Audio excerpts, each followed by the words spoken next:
Bem-vindos a mais um episódio da Entrevista Possível com. Este é o 16º episódio, o último da primeira temporada. Comigo está Guilherme Valente, ele é o editor da Gradiva Publicações. Muito bem-vindo, Guilherme.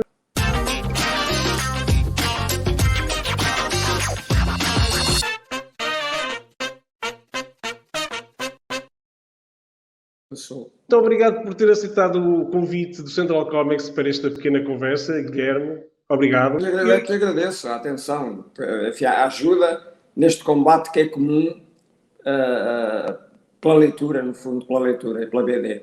A Gradiva tem um longo historial na banda desenhada, mas era conhecida assim mais proximamente, era mais conhecida principalmente pelo seu vasto catálogo das séries de tiras cómicas, como Calvin and Hobbes, os Itz, Adam, Foxtrot, Cathy, etc., que entretanto os lançamentos de novidades foram cada vez mais se espaçando no tempo, até desaparecerem completamente.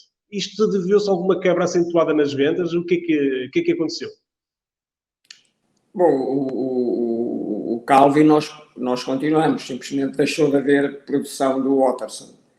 Ele quis acabar com a série quando ela estava no auge.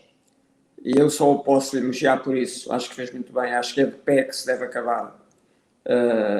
E nós vamos reeditando. Reeditaremos sempre o Calvin, porque é uma coisa admirável, é um clássico, é para todas as gerações. E agora vamos até publicar algo inédito, que é um... Enfim, depois vai ver o que é. É um pequeno volume resultado de um estudo sobre o Calvin, né, que ele faz uma seleção de pranchas e vamos explicar em breve. Quanto às outras séries, sim, no fundo quem manda é o público, não é? E houve um certo decréscimo no interesse, exceto os Itz. Os Itz nós provavelmente vamos voltar porque de facto não tinha havido decréscimo de interesse. Foi apenas uma questão de oportunidade, mas vamos voltar. Pronto, eu por acaso tenho bastante saudades dos Itz e também do Foxtrot, que é uma série que agora sigo no Instagram, mas gostava de ler em papel, que é muito mais interessante. Mas é pena, até porque neste momento, mesmo outras editoras também estavam a publicar tiras cómicas, também deixaram de publicar, e neste momento não há lançamentos de tiras cómicas em Portugal. Portanto, e é pena que isso aconteça. Eu espero então que o Zitz regresse e quem sabe o Foxtrot, que também sou grande fã.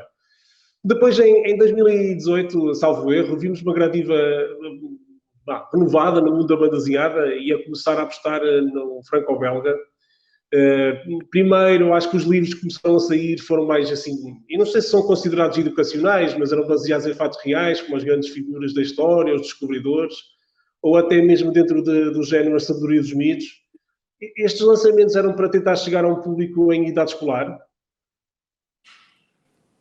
Bom, antes do Largo Winch, nós começámos a publicar, mas de facto não teve êxito, e eu tenho uma explicação para isso. É que, como sabe, na França a banda desenhada já é há muito tempo a leitura para adultos, mas em Portugal havia a ideia de que a banda desenhada era uma coisa para miúdos. Eu acho que quando nós lançámos o Largo Winch, um pouco antes do tempo, ainda havia essa ideia e, portanto, o Largo Winch é uma banda para adultos também. Não teve grande êxito. Mas antes do Largo Winch eu tinha ensaiado uma visita à banda desenhada da minha adolescência. Porque eu nasci não. Eu cresci, aprendi a ler e cresci com a banda desenhada. E então tentámos publicar a Modesty Blaze, não sei se lembra. Lembra-se da Modesty Blaze? Não, por acho que não. Pois, o Hugo é uma pessoa raivosamente jovem para mim, invejavelmente. Muito obrigado. Gozo a vida. E tentámos, mas também não conseguimos, porque, repito, as pessoas pensavam que aquilo era só para miúdos e tal. E assim não pude regressar, que era um grande desejo meu, à banda, às histórias, aos quadradinhos da minha adolescência. Podemos falar depois mais nisso, no que essa experiência foi para mim e no que essa experiência está presente neste meu regresso à BD. Agora, voltamos a assistir, afinamos os critérios, a banda desenhada transformou-se. Hoje, ao contrário da banda desenhada do meu tempo, em certa medida, em que o que variava muito era a horizontalidade, a diversidade das histórias, a diversidade dos heróis, era o faroeste, era os piratas, era, enfim, uma multitude de motivos. Hoje a banda desenhada, digamos, não só continua com a horizontalidade dos géneros, mas desenvolveu também uma verticalidade de expressão, não só no desenho, no cenário, mas também no aprofundamento dos temas. Eu devo dizer que as histórias aos quadradinhos do meu tempo, o que eu aprendi com as histórias aos quadradinhos, meu Deus, para além da mensagem que os heróis traziam, quando me perguntam onde é que eu formei os meus valores, isso, bom, na verdade eu formei-os in action os heróis do meu mundo de aventuras, está a ver?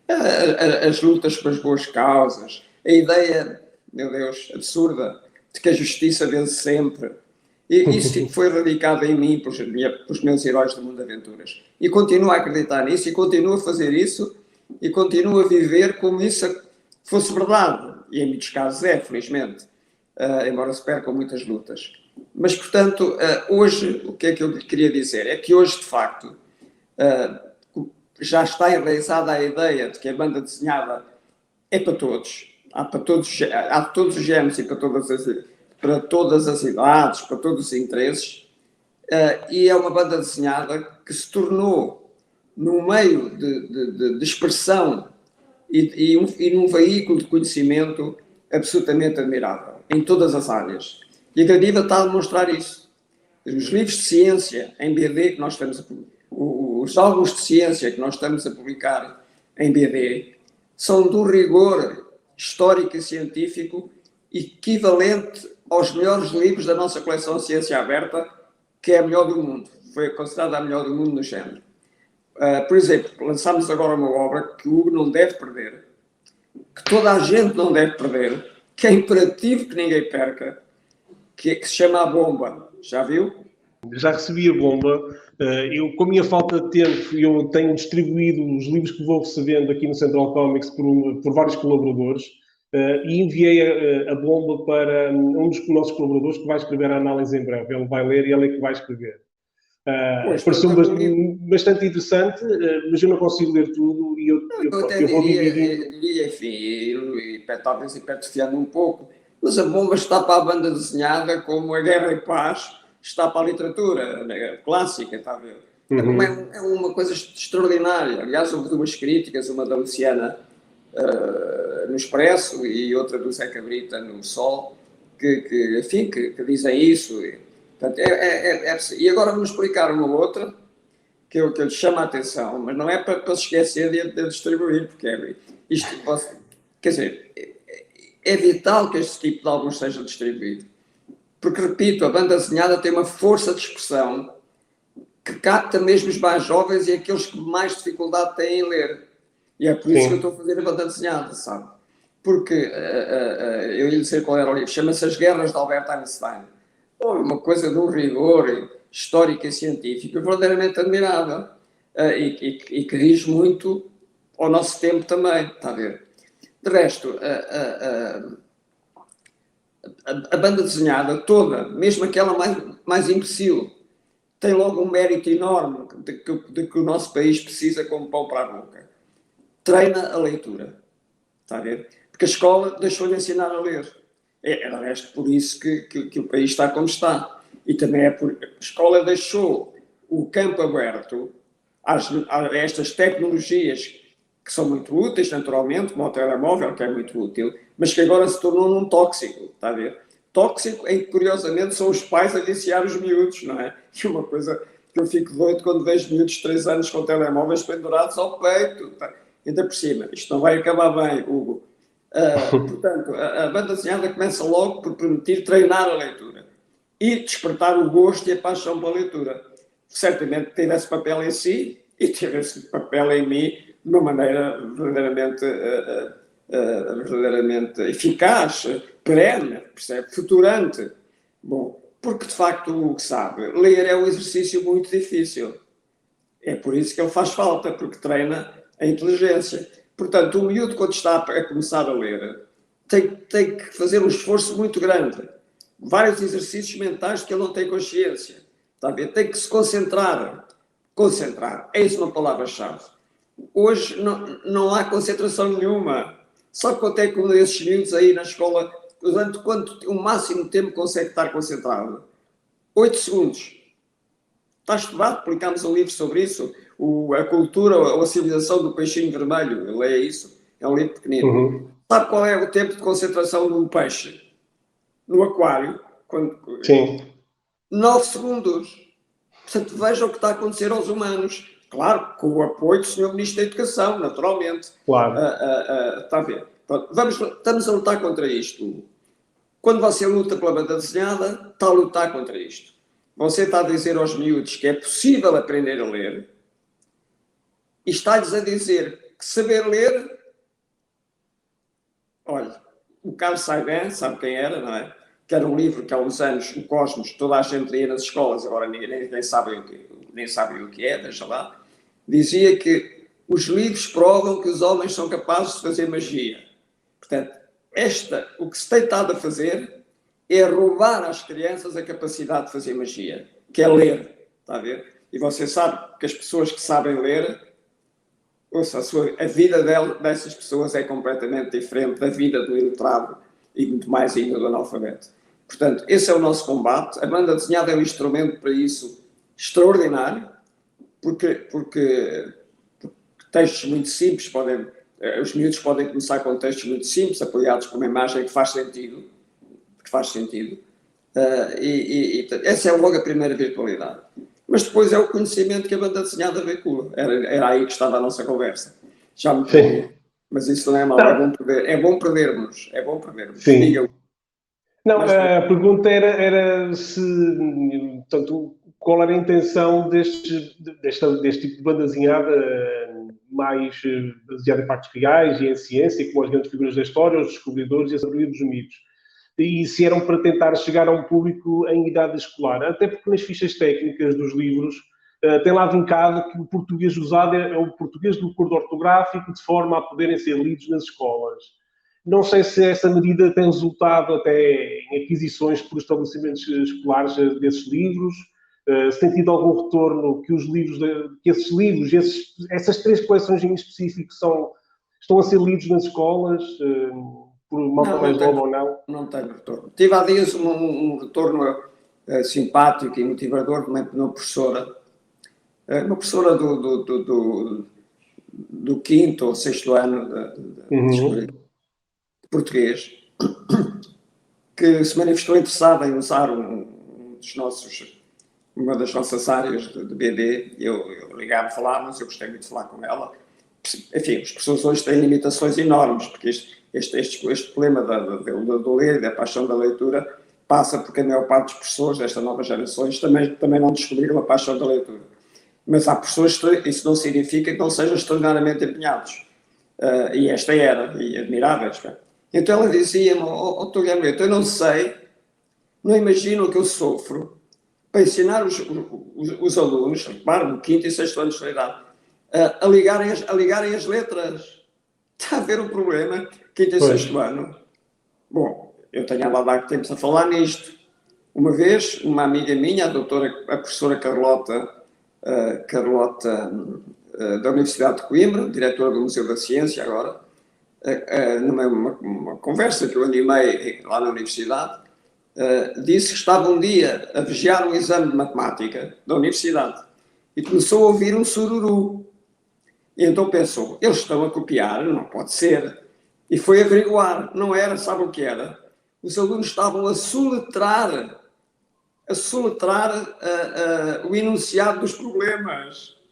Está a ver o estado em que isto está? Uau, pois. Bom, moça, eu disse o nome e disse onde foi, para quem tiver dúvidas, confirmar, nunca minto. Portanto, o que temos muito que fazer é uma luta desesperada. Vamos perder, porque são as novas tecnologias e é a escola a abrir as pernas às novas tecnologias sem nenhum sentido crítico, nem nenhum sentido de equilíbrio, está a ver? Porque a escola tem de formar elites.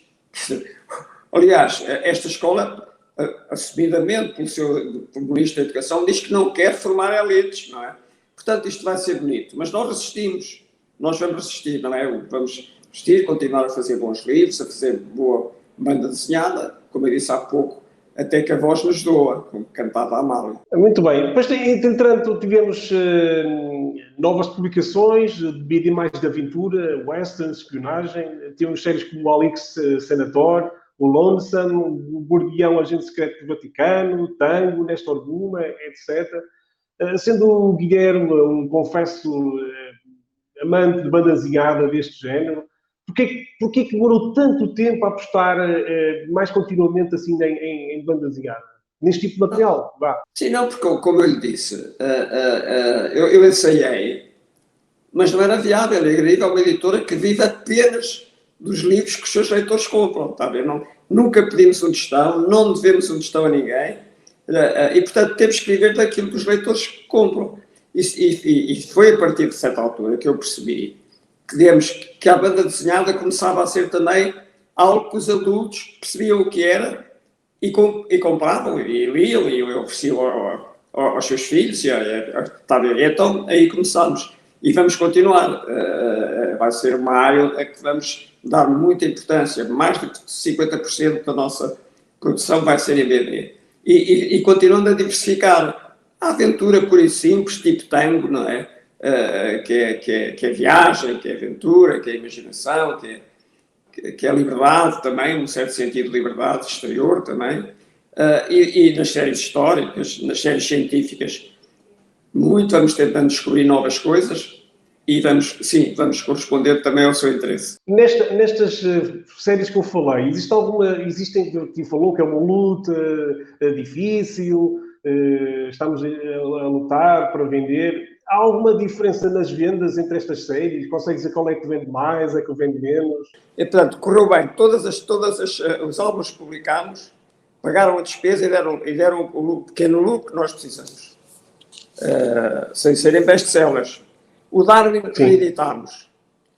Bom, exceto um álbum que nós publicámos, que foi um falhanço. Agora, atenção, não foi um falhanço por defeito dos leitores. Porque eu devo dizer com toda a franqueza, eu não compraria aquele álbum para mim. Eu não compraria. Agora, é um álbum de grande qualidade. Que é um desenho... Estamos a falar do Estamos a falar do Gus do Christophe Blain. Okay. Exatamente. É um álbum é um autor, um guião de grande qualidade, um humor tipo Monty Python, de que eu não gosto nada, devo dizer. Não por defeito meu, porque não gosto, porque não me diz nada, não claro. É um motivo. Como não diz a maior parte dos leitores, como eu calculava. E o desenho é genial, mas repara, eu sei, eu reconheço, eu compreendo que a Paula Rego é uma pintora admirável e eu nunca compraria um quadro dela, está a ver? E se me oferecessem algum, nunca o punha na parede. Claro. Uma coisa é distinguir uma coisa que não gostamos, outra é retirar qualidade ao produto, não é? Não, mas há pessoas que gostam e que se deliciariam olhar para a Paula Rego todos os dias. Eu prefiro as minhas réplicas perfeitas do Vermeer, por exemplo, do Vermeer. Mas, portanto, o Gus é a mesma maneira. Eu acho aquele desenho genial. Mas não vai ao encontro do meu imaginário, está a ver? Ou talvez vá imediatamente, porque aquele desenho é extremamente expressivo. Aquele cowboy tem o cowboy todo nele, está a ver? No desenho, como bom. Mas não vamos discutir agora isso, que é muito tecnicista e tal. Agora, e portanto, eu publiquei porque tinha que o mostrar. Esse foi o único que não. Agora, eu não estou a dizer que o gosto dos leitores não é bom, era o que faltava se o Guilherme Valente tivesse a acreditar o gosto, não é? Nem pensar. E repito, eu também não gosto, eu não compraria aquele álbum, está a ver? Deixe-me confessar que foi para mim um dos melhores álbuns do ano 2021, Gus. Adorei. Claro, claro. Adorei. Não me canso de dizer aqui em vários diretos que fazemos, que faço, em vários vídeos que gravo, que para mim o Gus foi um dos melhores lançamentos e não percebo porque é que foi um desastre. E você felicita-me por ter publicado, certamente. Sim, mas agora fiquei muito triste por saber que foi cancelado. Pois agora foi um falhanço. Você perguntou-me em termos de vendas. E eu estava-lhe a dizer que falhou porque os leitores não gostaram. Como eu também não gosto. Embora certamente reconhecessem que aquilo é genial. Quer do ponto de vista do texto, quer do ponto de vista da ilustração. Claro. Repare, mas não é para todos, não é? Se nós estivermos ainda a esgotar, fazemos tiragens muito pequenas, porque não queremos ficar com os armazéns cheios de papel. Nós voltamos a publicar o Gus, naturalmente. Agora, neste momento, não podemos, porque isso seria o suicídio. Seria pôr em causa todo o projeto, não é? Portanto, deixe-me agora dirigir-me aqui ao leitor que está aqui a ver e a ouvir este podcast da Entrevista Impossível com. Por favor, comprem o primeiro volume do Gus. Vamos esgotar o Gus para que seja lançado o segundo volume, que eu quero muito ver a continuação. Aliás, até as críticas dizem que ele vai melhorando ao longo da série e, portanto, os volumes 2, 3 e 4 são melhores que o primeiro. Não, estás aqui, não me disse quais são as séries que vendia mais, acabou por não dizer.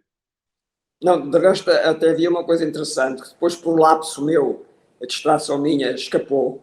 É porque nós tínhamos um título muito bom para a série, sabe? Para aquele álbum, De facto, agora que você está a falar comigo, aquilo é delicioso, não é? Aquela rapariga do Oeste, o amor dele por aquela rapariga, é uma coisa, aliás, de uma atualidade enorme. Mas tínhamos um título giro, sabe qual era? A Oeste, tudo de novo. Sim. Era um título engraçado, não é? Porque há o filme, a Oeste nada de novo e tal. A Oeste, tudo de novo. Mas fica para o próximo, então. Se o seu apelo tiver eco, temos o Gus 2 muito em breve. E a tradução do Jorge Lima também é deliciosa. Pois, claro, o Jorge Lima é muito bom naquele registro. Sim. Aliás, é mesmo o humor que ele gosta, sabe?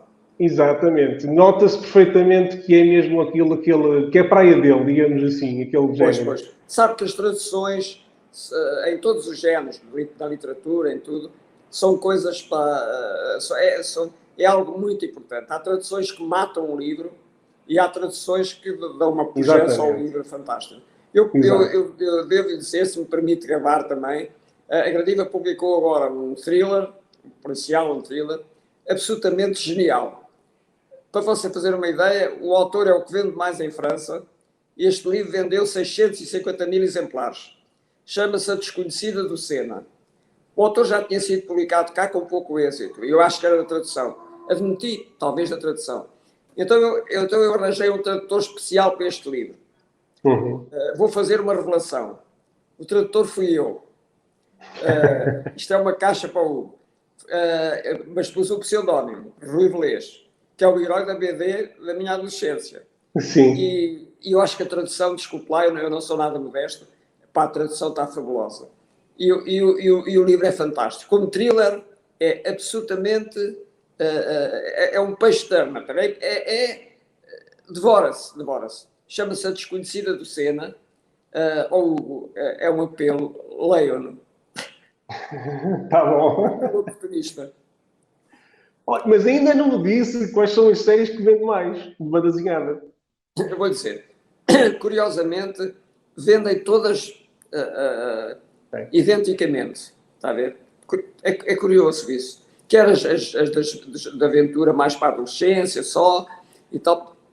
Agora, destaca-se um bocadinho as bandas científicas, está a ver? Por exemplo, o Darwin já reeditámos.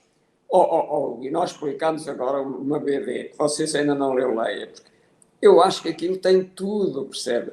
É a aventura, é a imaginação, é a descoberta de novos povos, é uma lição de relações interculturais, é uma lição de antropologia, a ilustração é belíssima, é o nosso imaginário da viagem, está a ver? Que é o Marco Polo. Viu o Marco Polo?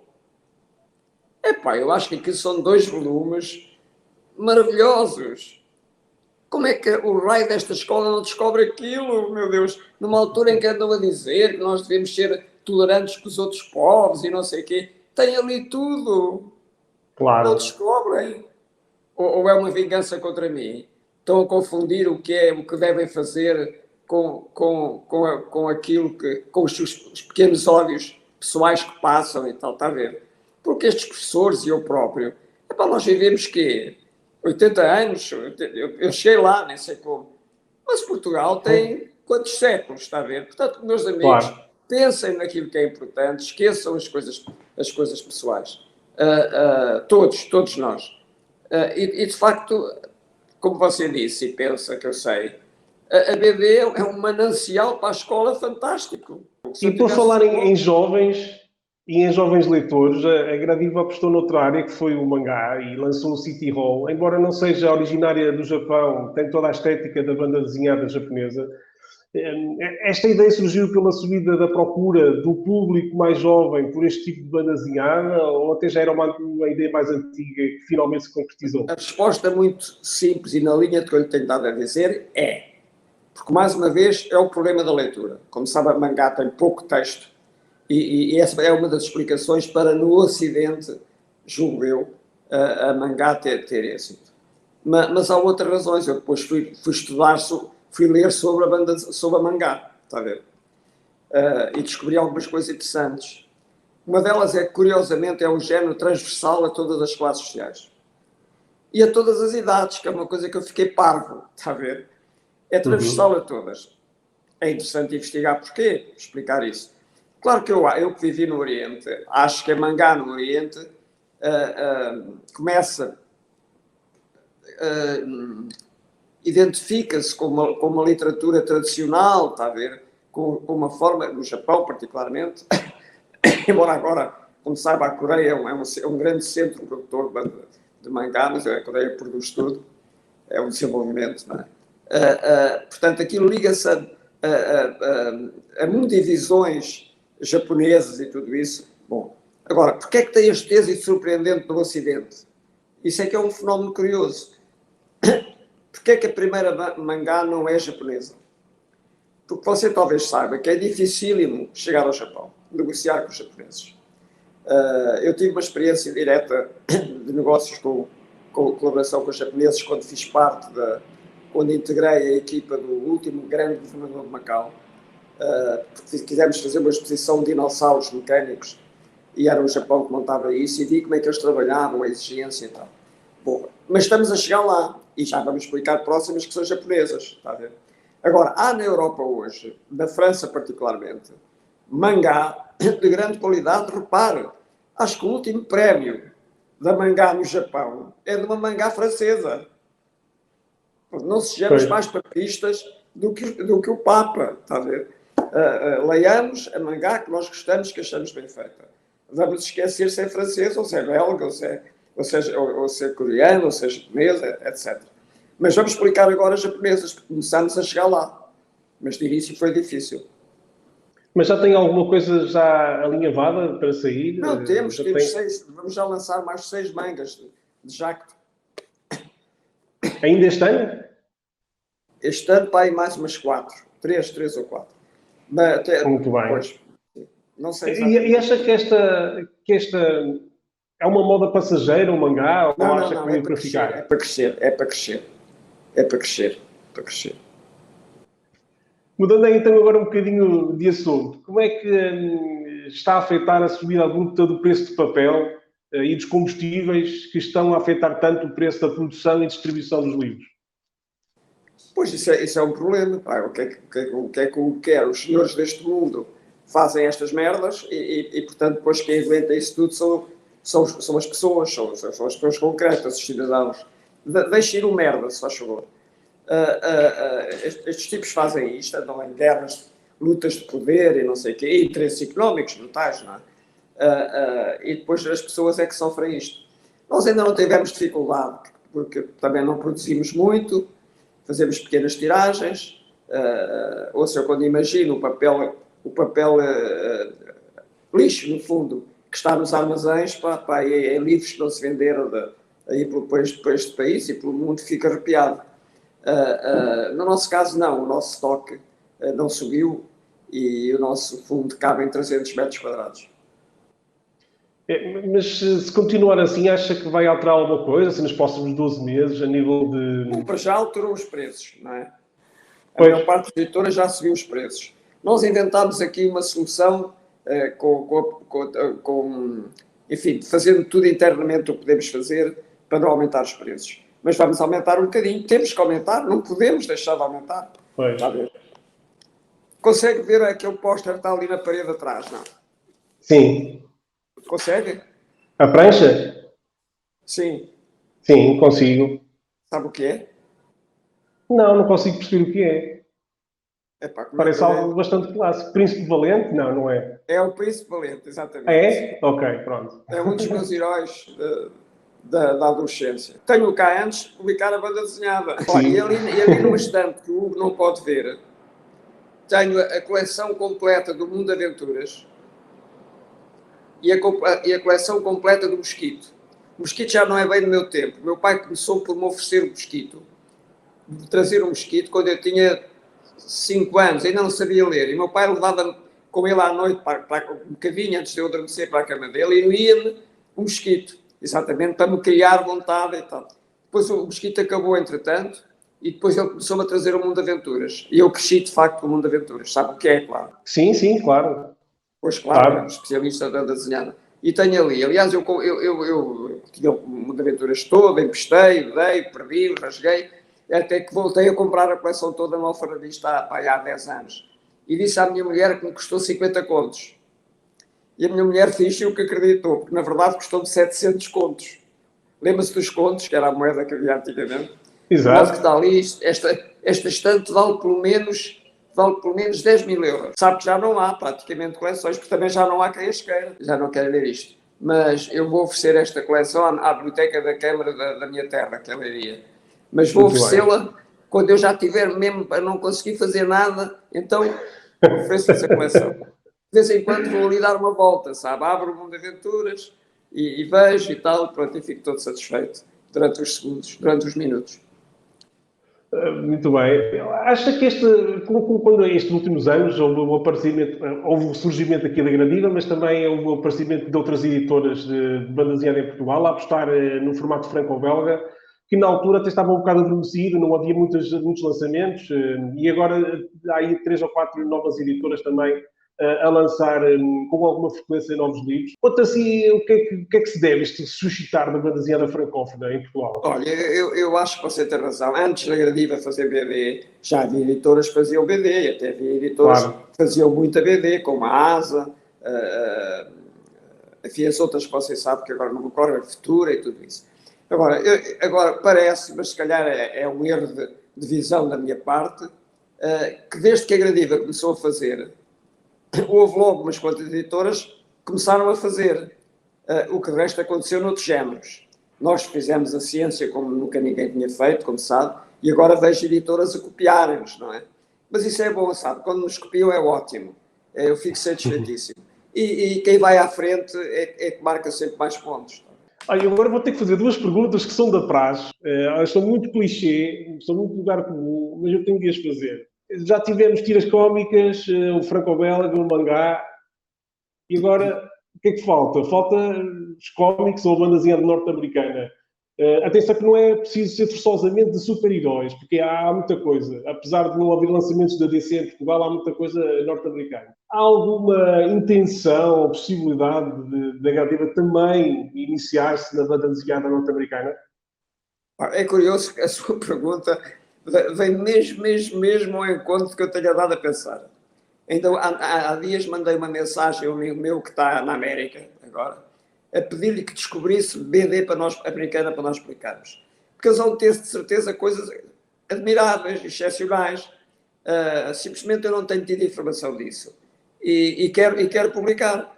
Porque a América, para mim, tem 2 lados. Um lado bom, luminoso, que é o das grandes universidades, agora de ciências, porque as letras estão todas, as humanidades, estão todas ocupadas por estas novas tretas e delírios dos identitarismos e do racismo, dessa porcaria toda.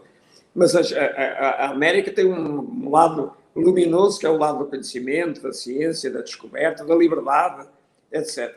E, portanto, há um ter banda desenhada, outra vez, histórias aos quadradinhos, que eu quero publicar. Eu estou exatamente até a chegar lá. Muito bem. E já agora também a pergunta sobre autores nacionais. Se houve a intenção de alguma vez publicar BD inédita de autores portugueses.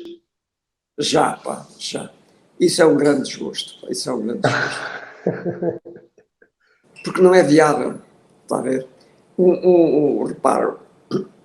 Como é que se paga um autor português para ele passar um ano a trabalhar numa banda desenhada?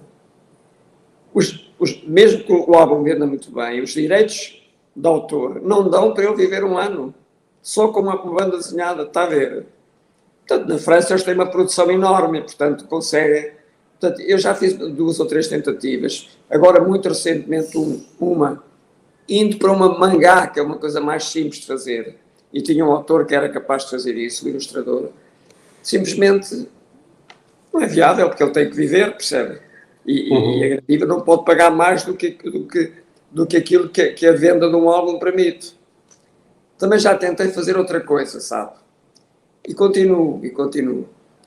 Que é convencer um editor francês a fazer uma banda desenhada de um autor que nós indiquemos. E nós depois compramos à cabeça 7.500 álbuns, está a ver? Chave na mão. E isso já faz com que ele não corra nenhum risco, fazendo a edição francesa para ele. Mas nem isso temos conseguido. Porque aquilo também, nesse ponto de vista, é um meio muito fechado.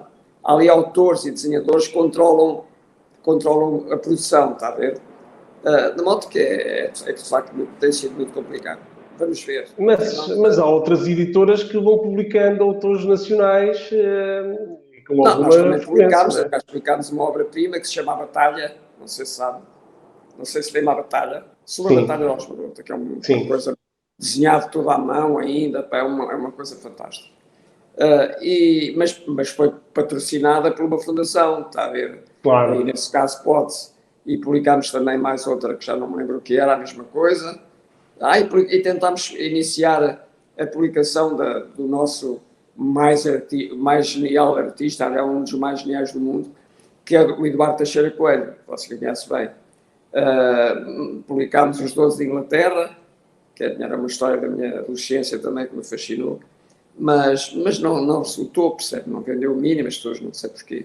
Isso não sei porquê, acho que não descobriram simplesmente. Enfim, e estive a pensar em publicar a obra magna dele, mas depois há um outro editor interessado e eu deixei para o outro editor. Mas gostava de publicar que é A Caminho do Oriente. Aliás, o Rui Valesco, que há um bocado referi como meu pseudónimo, é um personagem do Caminho do Oriente. E de autores mais jovens, nacionais, tem seguido alguma coisa? Tem lido? Sim. Sim, tenho seguido, mas não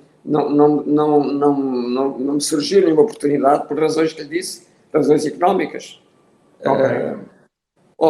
Quero felicitá-lo pelas suas perguntas, todas inteligentes e na MUS. Se você passar tudo o que eu disse, eu vou oferecer as guerras de Albert Einstein. Vou oferecer o livro vou oferecer o policial que eu traduzi. E muito bem, obrigado. Se você ler 20 páginas do livro, já não o larga. Agora, é um livro sinistro, porque aquilo é passado no mundo das seitas satânicas, está a ver? E eu essas coisas fujo como o diabo da cruz, detesto isso. Mas eu engoli a seca e traduzi. E, de facto, a partir da página 30, eu já não consegui largar, está a ver? Sim. E a cena final o tipo escreve muito bem, é uma escrita anglo-saxónica, não é francesa. E a cena final do livro, dá uma cena de um filme absolutamente espetacular. A Desconhecida do Sena. Mas se passar a entrevista, ponha tudo como eu disse. Ponha tudo, inclusive esta parte que está a falar. Obrigado. Vou pôr tudo. Inclusive, eu sei que disse a certa altura merda. Eu nunca digo as neiras. Mas merda disse outra vez? É uma expressão que muito portuguesa, sabe? Muito portuguesa. Que não é ofensiva. Como você sabe, é muito portuguesa da minha adolescência, do meu liceu. É uma expressão que eu acho que nós devemos, que se pode dizer sem sair da educação e da urbanidade que se deve ter, porque tem um sentido muito próprio em Portugal e repito, é muito português, é muito nossa. Eu sou do Norte e isso faz parte do nosso vocabulário diário. Portanto, não é... Vocês são mais pesadotes aí, não é? Não há problema. E para consumo próprio, fora de trabalho, fora os livros que tem que rever e etc., o que é que costuma ler de banda desenhada? O que é que li antes? Pronto, ou isso. Ou isso. É difícil separar as duas coisas, mas olha, o Largo Inch, por exemplo, era uma banda desenhada que eu gostava de ler. O Blueberry era uma coisa que eu gostava de ler. O Comanche também era uma que eu gostava de ler. Gostava de ler alguns heróis de Tintin, depois saíram em álbum. Normalmente, quando vou à Feira de Frankfurt, a Dupuy e a Lombard fazem aquelas reedições integrais. Eu cravo-lhes sempre o integral para vir a ler no avião. Está a ver? Gosto desses heróis e dos meus heróis, mas esses só os vou lendo aqui da minha biblioteca por nostalgia, ler um bocadinho. Não é o Mandrake. O Mandrake para mim era um herói fantástico, está a ver? O Fantasma também gostava por causa do mistério, é um fantasma e tal. E tinha uma caverna, pá. Eu gostava também muito. E o Tintin. Eu leio regularmente o Tintin e vejo regularmente os álbuns, os CDs de animação do Tintin. Acho que o RG é absolutamente genial. Acho que é absolutamente genial. Era o que eu gostava de editar se pudesse. Eu dava 100 mil euros à cabeça para poder editar o Tintin. Gosto muito. E olha que demorou-me um bocadinho a descobrir o Tintin. Porque o Tintin não era um herói do Mundo de Aventuras. Era um herói do Cavaleiro Andante. Que eu também lia, mas não era a minha revista. Havia até uma certa rivalidade entre os que liam o Mundo de Aventuras e os que liam o Cavaleiro Andante. É curioso. E eu descobri tarde o Tintin. Descobri com o meu filho. Quando ele começou a ler, comprava-lhe o Tintin, a série. E descobri melhor aí. O RG é, de facto, absolutamente genial. Como te espero, como suponho, concorda? Sim. Nós publicámos o Bill Eisner. Pois, exatamente porque eu conhecia do Spirit. Lembra-se do Spirit? Que chegava a Portugal em revistas brasileiras, que eu também comprava. Sim. Eram fantásticas, de resto. Era o Gibi e não sei mais quê, vários nomes Ebal, não é? Editora brasileira. Essas revistas traziam-nos heróis que nós não tínhamos cá, que eu acho que até eram censurados pelo regime de então. Porque o regime fazia censura à banda desenhada, não sei se sabe. Sim. O salazarismo fazia censura à banda desenhada, sabia? Sim. Sabia, Hugo? Sabia. Pois, é muito interessante. Por exemplo, o Garte, sabe o Garte? Aquele herói, o Garte. Sim. O Garte, sabe o que é? Que é então desenhado pelo Bellamy. Pois, é um desenho maravilhoso, pá. Eu adorava o Garte. Foi publicado pelo Mundo de Aventuras, censurado, cortando certas tiras e certos quadradinhos. Olha, estamos quase a chegar ao fim. Falou-me aqui do que gostava de ler e das que publica. Há alguma série que gosta mais que as outras? Daqueles que publica? Bom, gosto das dos Descobridores e aquela série histórica, está a ver? Gosto. Acho que há ali livros escrita por especialistas, toda. Gosto dessa. E depois também lhe devo dizer que gosto de ler o Tango, porque o desenho é muito lindo, sabe? E dá-me um mundo de que eu tenho a nostalgia, que é onde nunca vivi, mas que é das grandes paisagens, está a ver? Acho aquilo fantástico. E outro mundo que eu sempre que posso, antes do vírus, era o meu, digamos que era o meu vício. Quando comecei a poder tê-lo. Todos os anos fazia um cruzeiro, está a ver? Num barco pequeno e tal. Portanto, o Tango dá-me esse horizonte, dá-me o mar, dá-me, percebe? Que aliás aquilo está cheio deste espírito, que é a liberdade e algum isolamento que a liberdade precisa para que nos sentamos, por vezes, livres. E o Tango tem isso, e eu gosto de ler aquilo, gosto de ler o Tango. O Tango também é a minha série favorita da Gradiva. Portanto, aí estamos em sintonia. Em sintonia. Go West Young Man, quando é que sai? Pois, sai agora em novembro. É assim, aquilo é uma espécie de elogia ao Oeste e eu deixei aquilo para novembro, porque é um álbum mais grosso e tal. Bom, É para coincidir com o Amadora BD ou não? Não tivemos essa intenção, não tivemos essa Ok. intenção. Sabe que a Gradiva, o Calvin e o Sitz deram imensos prémios à Gradiva no Amadora BD. Mas não pensei nisso. Não, por acaso, digamos, devia ter pensado, provavelmente, mas não pensei.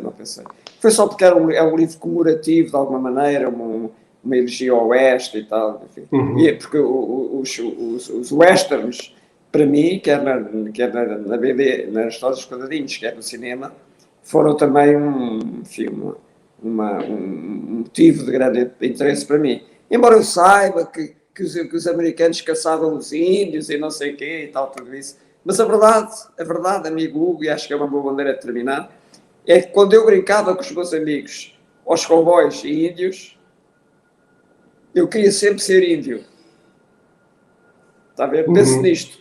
Apesar daquilo ser, como agora se diz, uma coisa discriminatória e não sei o quê, e eu acho que aquilo de facto foram os primeiros americanos a ocuparem espaço e a limparem o que ocupava esse espaço. A verdade é que eu li, e ainda vejo hoje, gosto muito de ver, todos os westerns do cinema, de John Ford, enfim, até aos mais recentes, li todos esses, li as revistas todas, li livros, e quando eu brincava aos cowboys e índios com os meus amigos numa pequena quinta que eu tinha, eu queria sempre ser índio, está a ver? Só às vezes apetecia-me ser o Cis Kid, mas índio. Portanto, aquilo não me fez mal, fez-me bem.